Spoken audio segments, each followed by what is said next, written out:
तो हमें logistic regression तो हम लोग बात करे थे, लेकिन this logistic regression is what, multi class.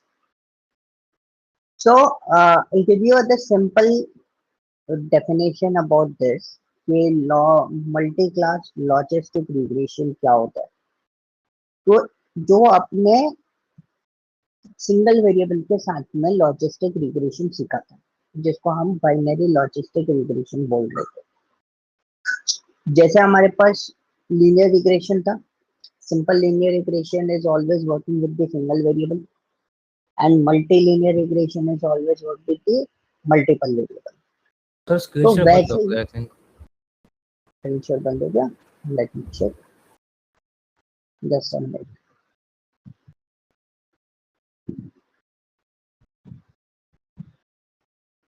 अभी शेयर्ड है, आपको विजिबल है? Yes sir. ओके, विजिबल है my screen? Yes sir. Okay. So exactly यहाँ पर क्या है कि मैं बात कर रहे थे सिंगल वेरिएबल मल्टी वेरिएबल, वैसे ही लॉजिस्टिक रिग्रेशन में दो पार्ट होते हैं. एक होता है बाइनरी क्लासिफिकेशन, एक होता है multi class classification. Binary classification is always work with the single variable, जो कि हम लोगों ने लास्ट टाइम किया था. We always focus on the single variable, on that basis we can decide the category yes or no. Okay, but this is called what, multi-class classification. So we always work with the more than two classes. ठीक है, एक से ज्यादा आपके पास data available रहता है, लेकिन outcome हमेशा यस और नो में ही रहता है. मतलब पॉइंट समझ लो. एक होता है सिंगल पैरामीटर पे किसी को जज करना, किसी भी चीज को, या एक होता है मल्टीपल पैरामीटर पे किसी भी चीज को जज करना.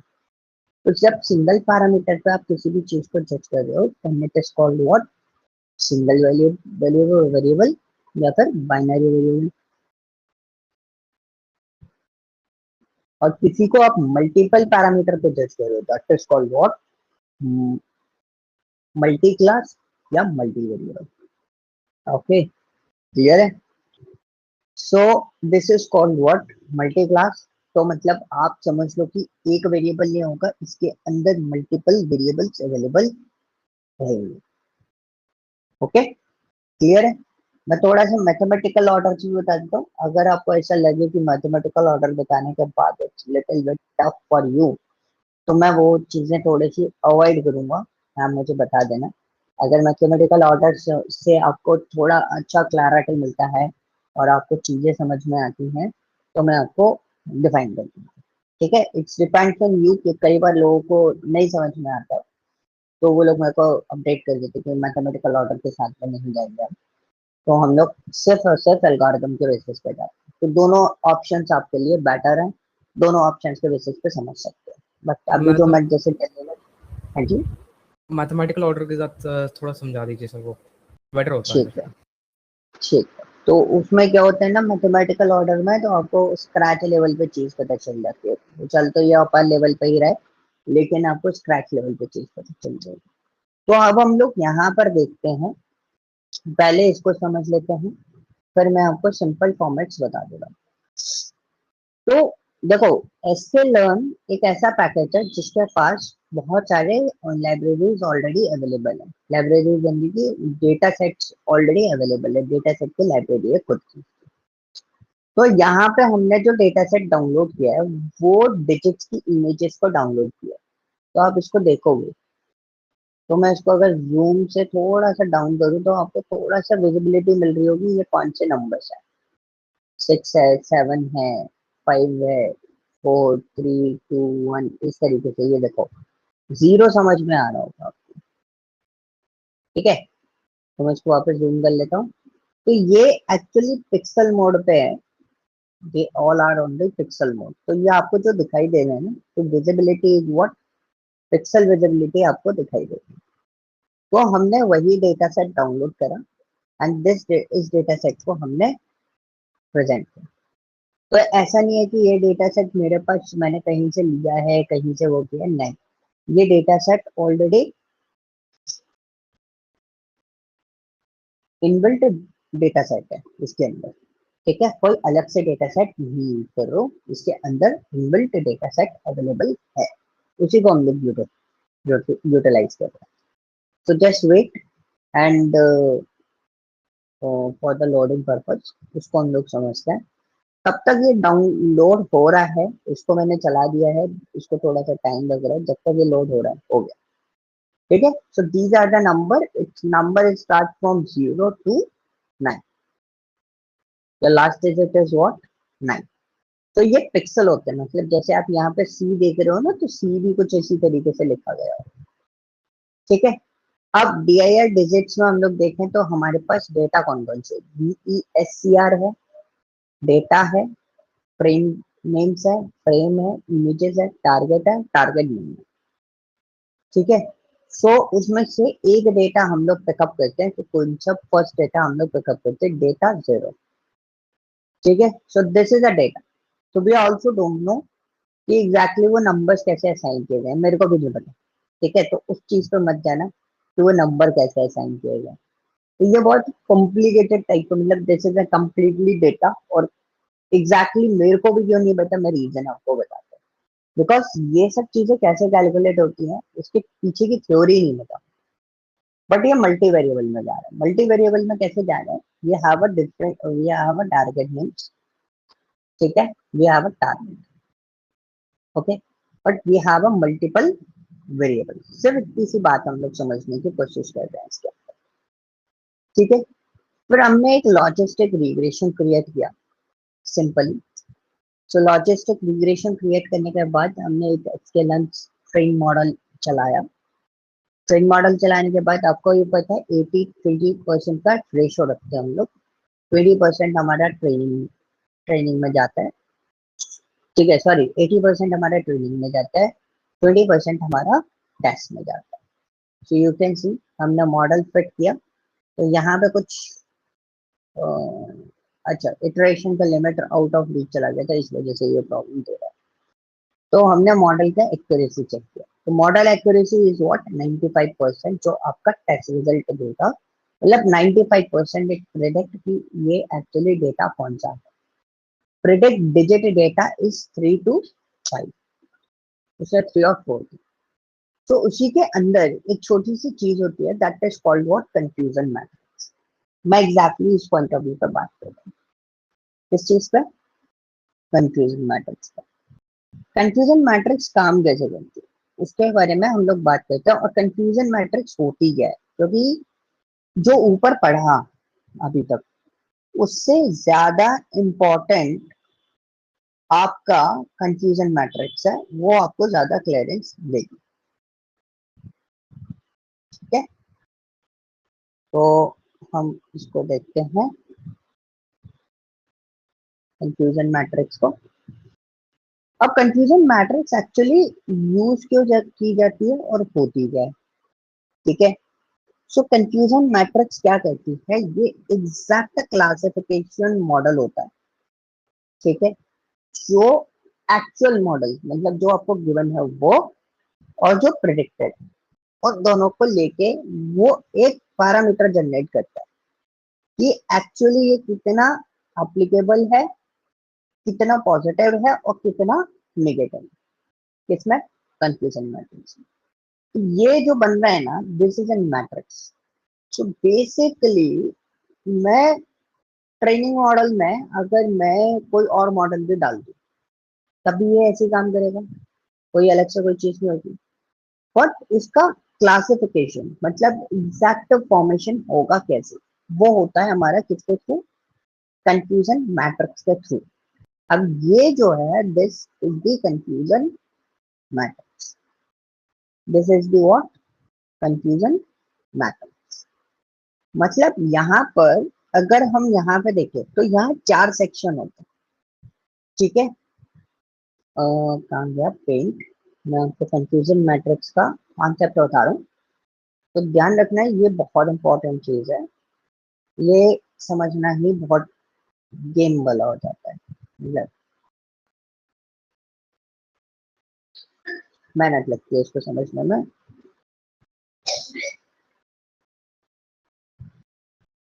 ठीक है।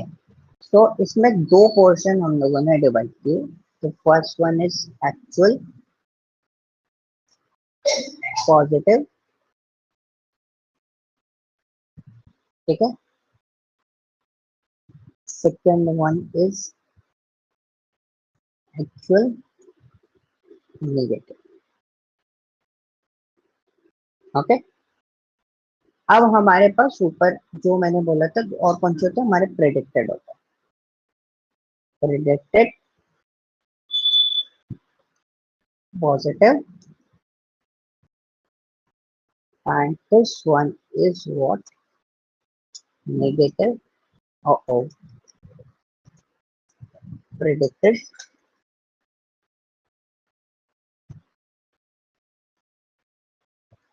negative. ओके, अब इसमें कैटेगरीज कैसे डिसाइड होती है? डिसाइड होती है टीपी, एफएन,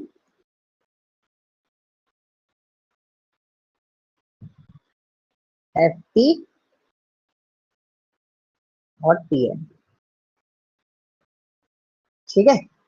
अब टीपी, एफएन, एफपी, टीएन का मतलब क्या होता है? TP is stands for true positive, ठीक है। TN stands for true negative, और एफएन, एफपी का मतलब समझ गए होगे, फॉल्स पॉजिटिव और फॉल्स नेगेटिव, ठीक है। अब बेसिकली अब हम लोग एक छोटा सा सिंपल सैंपल समझेंगे, एक फॉर्मल समझ। हमने एक चीज देखा कि एक लोन डिफॉल्ट हुआ, actual default plus predicted default, तो वहां पर क्या है, टीपी, मतलब बोथ आर पॉजिटिव। हम दोनों केस में किसकी बात कर रहे हैं? डिफॉल्ट की बात कर रहे हैं। अब हमने बोला एक्चुअल नो डिफॉल्ट और प्रेडिक्टेड नो डिफॉल्ट, तो ये क्या गया, टीएन, प्रेडिक्टेड नेगेटिव। मतलब जब हम बात कर रहे हैं पॉजिटिवली तो वो टीपी में जा रहा है, जब हम निगेटिवली बात कर रहे हैं तो वो नेगेटिव में जा रहा है। क्वेश्चन समझ में आया क्या बोलना चाह रहा हूं मैं?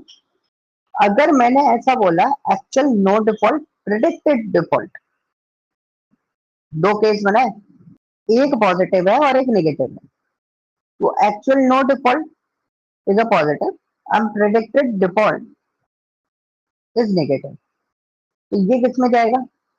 ये जाएगा एफ बी में, क्योंकि एक्चुअल नो डिफॉल्ट आया प्लस प्रेडिक्टेड डिफॉल्ट, उसको हम लेके जाएंगे एफ बी में, और actual default predicted no default वो जाएगा किसमें, एफ एन में। तो चार केसेस है, अगर वो डिफॉल्ट में है और प्रेडिक्टेड भी वो डिफॉल्ट में है तो हम उसको किस में लेके जा रहे हैं, टीएन में। और अगर वो डिफॉल्ट में नहीं है और प्रेडिक्टेड भी तो वो डिफॉल्ट में नहीं आ रहा है तो उसको किस में लेके जा रहे हैं, टीपी में। तो ये एक तरीका होता है। अब इसकी एक्यूरेसी प्रिसिशन कैसे निकालने होते हैं? अब देखो, अब ये कैलकुलेट कैसे होता है, इसकी एक्यूरेसी कैसे चेक की जाती है। मैं पहले मैथमेटिकल ऑर्डर बताऊं, वहां तो बहुत इजीली आप निकाल सकते हो। इसमें एक्यूरेसी कैसे निकालेंगे? एक्यूरेसी निकालने का बहुत सिंपल फंक्शन होता है, टीपी प्लस टीएन, ठीक है, divided by TP plus TN plus FP plus F, ठीक है। ये होता है एक्यूरेसी। तो देखो अभी मैंने नंबर्स नहीं लिखे हैं, अगर इसमें नंबर्स लिखूंगा तो इनकी जगह पे क्या आएंगे, नंबर्स आएंगे। The matrix will be like this, okay. This is an accuracy. If you want to check the precision, precision समझते हो कितना एग्जैक्टली आंसर आएगा, वी जस्ट राइट है TP divided by TP plus FP, this is an precision, ठीक है। तो ये तरीका होता है कि हम किस तरीके से निकालते हैं।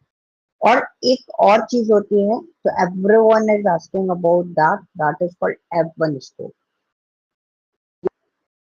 F1 स्कोर कैसे निकालते हैं? तो वो भी कंफ्यूजन मैट्रिक्स के थ्रू आता है and this F1 score is very important. Oh, F1 score से पहले मुझे आपको एक चीज और बतानी पड़ेगी, that one is also important, this is called what, recall. ठीक है, रिकॉल भी हमें निकालना पड़ता है, TP divided by TP plus FN होता है। ठीक है, so this is an mathematical order कि TP divided by TP plus FN is recall. This is a precision. This is what, accuracy. और अब निकालेंगे F1 स्कोर। अब इसका F1 स्कोर कितना आता है, तो हम लिखेंगे 2 मल्टीप्लाई ब्रैकेट, क्या लिखेंगे, यहाँ पे आएगा जो भी आपका प्रिसिशन आएगा, multiply by recall bracket close divided by, इसको होल ब्रैकेट में डाल देता हूँ क्योंकि मैं मैथमेटिकली वैसे लिखता हूँ, फिर ब्रैकेट, फिर मैं लिखूंगा मल्टीप्लाई करा है ना, इसी को दोबारा लिखेंगे हम, किसको,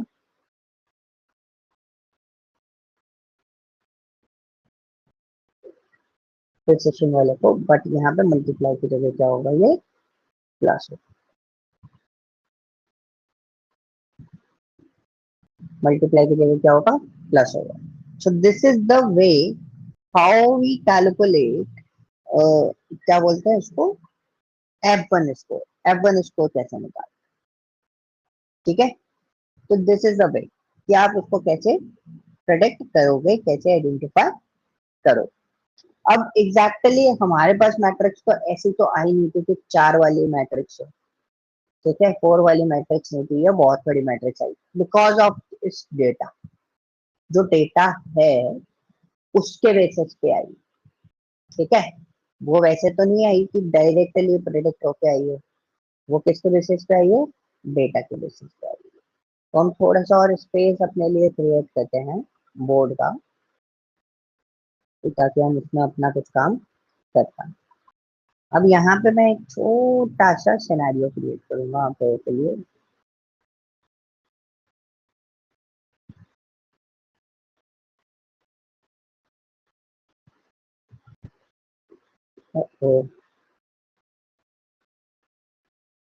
ठीक है, छोटा सा सिनेरियो, एक एग्जांपल ले लेते हैं। फॉर एग्जांपल हमारे पास एक मैट्रिक्स है छोटी सी, इसको टेबल नहीं बनती, चलो कोई बात नहीं, छोटी सी मैट्रिक्स बना लेते हैं, थोड़ी सी मेहनत लगेगी, थोड़ा टाइम लगेगा, अच्छा सॉरी, इसमें करने की जगह एक्सेल में करते हैं ना, उसी काम।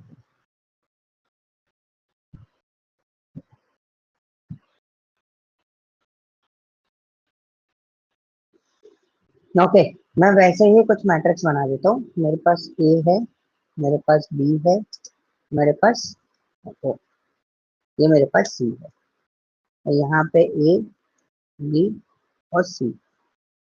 सो दिस इज द वे, ये हमारे पास अवेलेबल है, इसको मैं थोड़ा जूम कर देता हूँ, आप लोगों को वैल्यूज क्लियर दिखने लगेंगी।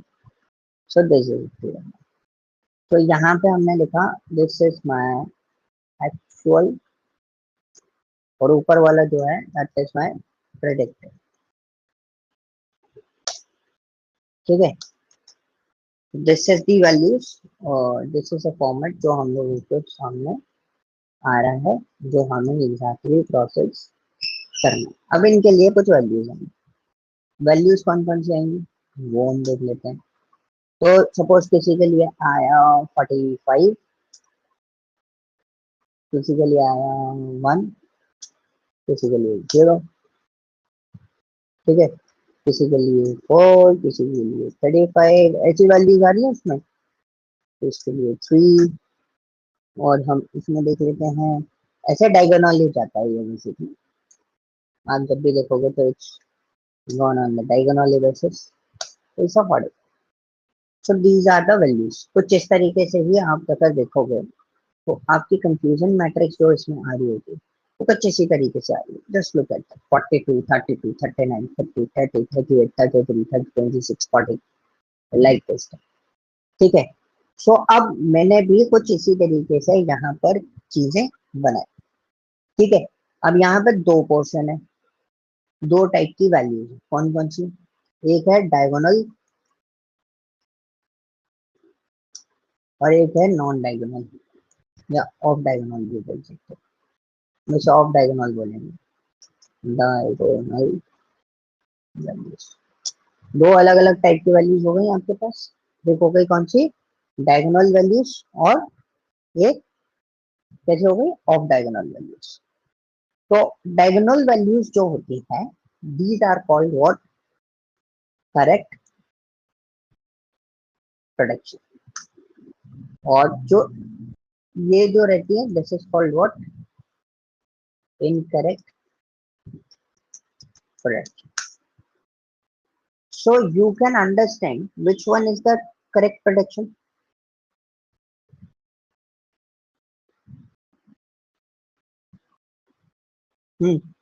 Which one is the correct prediction? Which is in the diagonal layer. मतलब अगर हम बेसिकली बात करें इसके बेसिस पे, इसको हम हाईलाइट करते हैं, these are the areas which is correct. Okay. So हमने यहाँ पर एक सिनेरियो क्रिएट किया और एक अंडरस्टैंडिंग लेने की कोशिश की। कोशिश क्या करी कि सी जो है और ये जो सी है, दोनों ऑलमोस्ट ऑलमोस्ट हमारे मैच फॉर्म पे जा रहे हैं, मतलब द ऑब्जर्वेशन इज करेक्ट। ठीक है। सो बेसिकली इस मैट्रिक्स से मेरे को क्या पता चला? क्या पता चला कंफ्यूजन मैट्रिक्स से? वो हमारा, हमने कॉन्सेप्ट तो समझ लिया, कंफ्यूजन मैट्रिक्स का कॉन्सेप्ट क्या है, बट एग्जैक्टली हमें क्या पता चला कि ये हमें ये बताता है कि मॉडल में जो एक्चुअल और प्रेडिक्टेड टेबल का कंपैरिजन हो रहा है, वो एग्जैक्टली वो जो ऑब्जर्वेशन है, वो जो क्लासिफिकेशन है, वो प्रॉपरली करेक्ट है या फिर नहीं है। ठीक है। So this is understand by confusion matrix. इसी चीज को हम लोग समझते हैं। ठीक है। अब आपका क्वेश्चन और भी आ सकता है।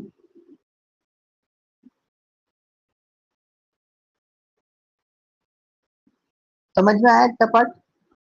सर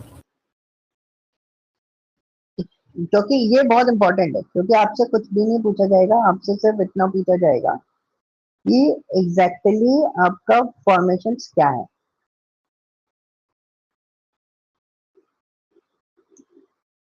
ठीक है।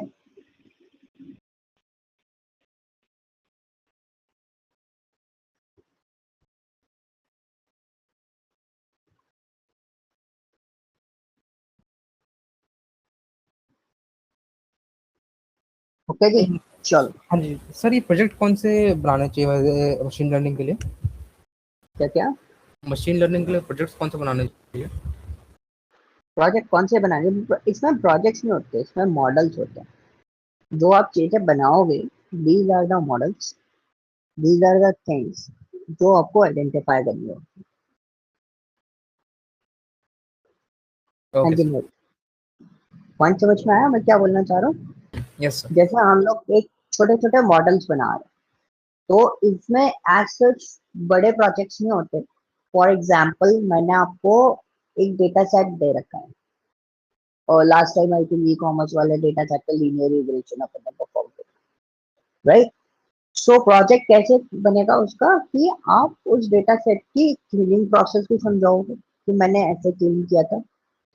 फिर उस क्लीनिंग प्रोसेस, अगर क्लीनिंग की जरूरत नहीं है तो आप उसमें एक प्रॉपर आंसर दोगे कि this data set no need for any kind of cleaning, just because of that it's 100% correct. ठीक है। वो एक्सप्लेनेशन दोगे, फिर उसके बाद आप कुछ करोगे एक्सप्लोरेटरी डेटा एनालिसिस, ईडीए, जो आपको कराया था सर ने। तो ईडीए से क्या होगा, एक पूरा स्ट्रक्चर आएगा, देन यू कैन सजेस्ट कि we are performing on that basis of EDA, जो हमारे पास एक्सप्लोरेटरी डेटा एनालिसिस हमारे पास आया, on that basis we are identify this particular thing for this particular section. ये चीज प्रेडिक्ट करने के लिए मैं मशीन लर्निंग का ये एल्गोरिथम यूटिलाइज कर रहा हूँ। बिकॉज ऑफ दिस कि ये एल्गोरिथम इसमें ज्यादा फिट बैठती है, क्योंकि इसमें 100% एक्यूरेसी किसी में भी नहीं आती, किसी भी मॉडल में नहीं आएगी। डेटा साइंटिस्ट के जितने भी इंटरव्यूज होते हैं उसमें आपसे सिर्फ एक चीज पूछी जाती है कि suppose I am working on the loan section, loan department type of data, ठीक है, ओके। तो अब बात यह आती है कि लोन डिपार्टमेंट के डेटा पर काम कर रहा हूँ, तो मेरे को उसमें अगर मशीन लर्निंग अप्लाई करनी है क्रेडिट रिस्क के लिए, which are the best algorithm for the credit risk analysis, कौन कौन सी एल्गोरिदम है जो उसके लिए सबसे बेटर होती है, ठीक है। This is a format, clear हुआ। अच्छा, अब मैंने आपको ये मैट्रिक्स तो बता दी, तो I also tell you how to calculate it, ठीक है। नॉर्मली आपको टीपी एनपी वगैरह ये सब चीजें समझ में आती, बट हम लोग इसको कैलकुलेट कैसे करेंगे। So suppose we are calculating for A, मैं आपको कैलकुलेशंस बता रहा हूँ, तो प्लीज ध्यान से समझना, एक के लिए बताऊंगा, बाकी सारी कैलकुलेशंस आपको परफॉर्म करूंगा, ओके। अब यहाँ पे ए के लिए देखें, तो ए में 45 is what, 45 is what, it's TP, इसको मैं यहाँ पे टीपी लिख देता हूँ, इसको यहाँ ए के लिए लिख, we are calculating for this. तो हमारा टीपी क्या होगा, पॉजिटिव क्या है, ट्रू पॉजिटिव क्या है 45, ठीक है। नेगेटिव क्या है हमारे लिए, क्लास ए को बी के साथ में जब देख रहे हैं, that is called what, F N.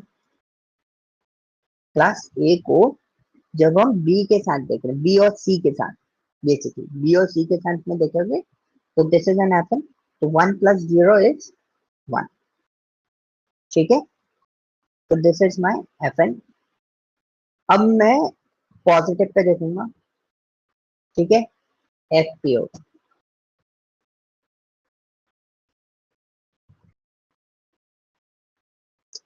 ठीक है, एफ पी होगा। एफ पी कैसे होगा मेरा पॉजिटिव, किसके साथ में देखूंगा, 4 और 5 के साथ में, किसके साथ में, 4 और 5, इन दोनों के साथ में, ऐसे आऊंगा ना नीचे, एक बार ऐसे एक बार ऐसे, ठीक है। 4 और 5 के साथ में हमने देखा, तो 4 + 5 इज व्हाट, 9। ये हो गया हमारा क्या, फॉल्स पॉजिटिव। अब हम देखेंगे टीएन, क्योंकि हमें टीएन भी चाहिए। अब टीएन कैसे कैलकुलेट होगा, टीएन कैलकुलेट होगा, अब हमारा क्या क्या बचा हुआ है, ट्रू नेगेटिव, 35 है, ठीक है, 45 है, ठीक है, 3 है और 7, इन तीनों का सम कर देंगे। तो मैंने लिया 35 + 3 + 7 + 45, क्लियर हुआ। ये ऐसे बनता है, TP is what, TP is this, A is 45, it's true positive, FN is what, it's B और सी 0 1। अब ये ए का भी क्वेश्चन बचा हुआ है, तो एफ पी इज व्हाट, 4 और 5, false negative is what, this is a negative formation, ये चारों जो है वो हमारे क्या होगा, नेगेटिव फॉर्मेशन होगा, ठीक है, क्लियर है। So these are the values which we got from the data, ये हमारे पास आए। अब हमें क्या निकालना है, हमें निकालना है एक्यूरेसी। एक्यूरेसी का फॉर्मूला क्या था, इधर आते हैं, टीपी + टीएन डिवाइडेड बाय सबका प्लस, तो हमने टीपी + टीएन ब्रैकेट में डाल देते हैं,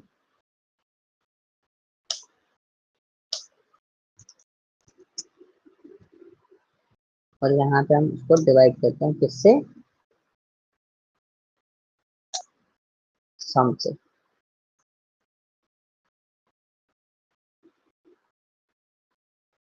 इसका सम 4, ठीक है। तो ये कितना है, 93%, 93.10, इसको आप परसेंटेज में चेंज कर दो, तो हम सिंपली परसेंटेज में चेंज कर देते हैं। This is our result for accuracy. ठीक है, तो मतलब जो हमने बनाई है रैंडम, उसकी एक्यूरेसी ये आएगी। सो this is my precision. Precision के लिए फॉर्मूला क्या था हमारा, TP divided by TP plus FP. So this is my TP equal to, where is my TP? TP divided by TP plus FP, ठीक है ना? तो where is my TP? That's my TP plus FP.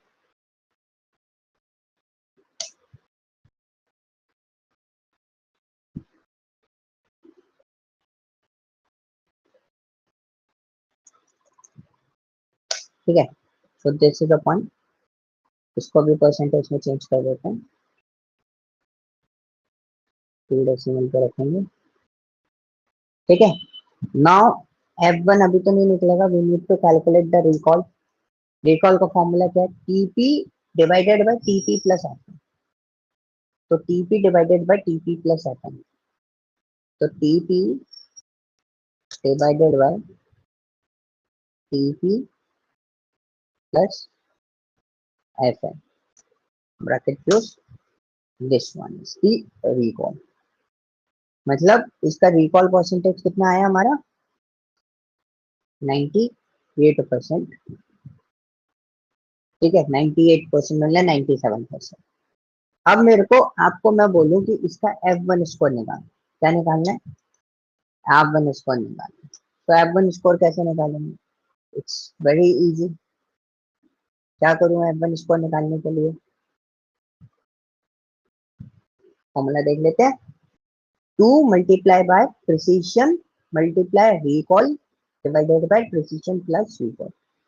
तो 2 का multiplication देंगे bracket precision, तो this is precision, precision multiply by recall bracket close divided by, ठीक है, फिर bracket precision plus recall bracket close, and पूरे को हम एक बार होल ब्रैकेट कर देते हैं। ठीक है, and this is the value. अगर आपको और बेसिक फॉर्मेट पे लेना है, just click on the journal which is this one is the journal. तो सब कुछ एक प्रॉपर फॉर्मेट में आ रहा है, एक convert whole the data in the percentage, this is an actual values. But ये इतना परफेक्टली फॉर्मेशन नहीं है, इसकी एक्यूरेसी कम है। हम एक्यूरेसी हमें जब चाहते हैं कि हमारी एक्यूरेसी जो है वो 95% के आसपास आए। कितनी है, 95% के आसपास आए। तो ऐसे ही आपको हर किसी के लिए निकालना पड़ेगा कि क्या क्या उसके लिए वैल्यूज हो सकती है। ठीक है, लेकिन जब कैलकुलेट कर रहे हो F1 स्कोर, तो जनरल फॉर्म पर कैलकुलेट करना, डायरेक्टली कैलकुलेट मत करना। तो F1 score is always look into the percentage. तो इसका F1 स्कोर जो आ रहा है वो 95% आ रहा है। ठीक है, तो F1 स्कोर होता क्या है, it's an harmonic mean of precision and recall. ठीक है, तो आपको ये समझाता है कि आपका कितना पॉजिटिव है कितना नेगेटिव है। ठीक है, क्लियर है। So this is the way, जो चीजें आपको कैलकुलेट करनी होती हैं, दिस इज अ फॉर्मेशन कि how we calculate the whole data. ठीक है, तो अब मैं इसको चला दूं तो एक नॉर्मल फॉर्मेट में है। और sorry, Seaborn is not there, no problem. Seaborn नहीं है, सीबॉर्न पता है ना हम लोगों को,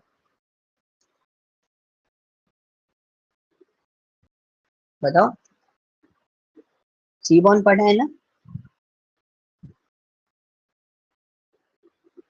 हाँ जी, महित।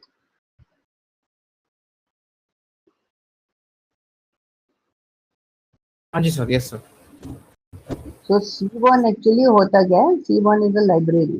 आपको पता होगा कि ये मैटप्लॉट लिख के, हाँ, सिमिलर, करेक्ट। तो बस विजिबिलिटी और जो लुक जो होता है वो थोड़ा सा अलग सा आ जाता है। फीडबैक,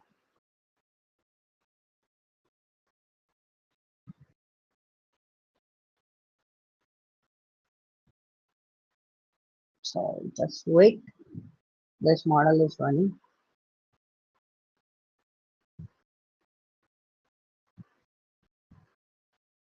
ठीक है, so this is the confusion matrix. You can understand कि इसके प्रोडक्शन जो है वो ऑलमोस्ट सही जा रहा है। तो you can use the iris data set. This is basically related to the flower. So flower जो iris करके एक flower है, मैं दिखा देता हूँ। इसका डेटा सेट आप यूज करना, आपको इसी के अंदर मिल जाएगा।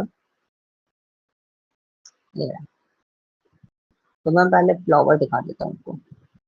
This is the flower.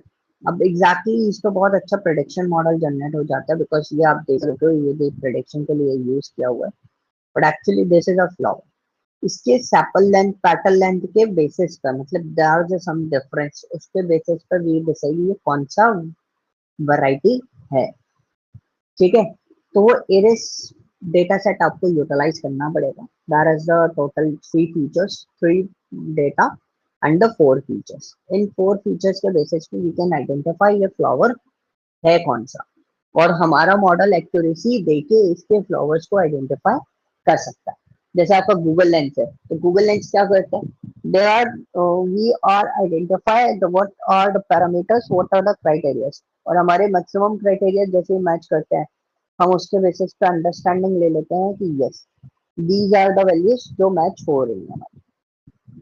ठीक है, तो this is the multi linear logist multi class logistic regression. इसका मैं फाइल आपको पहले शेयर कर देता हूँ। ठीक है, तो ये फाइल मैं आपको पहले शेयर कर देता हूँ। Okay, I am stop the recording.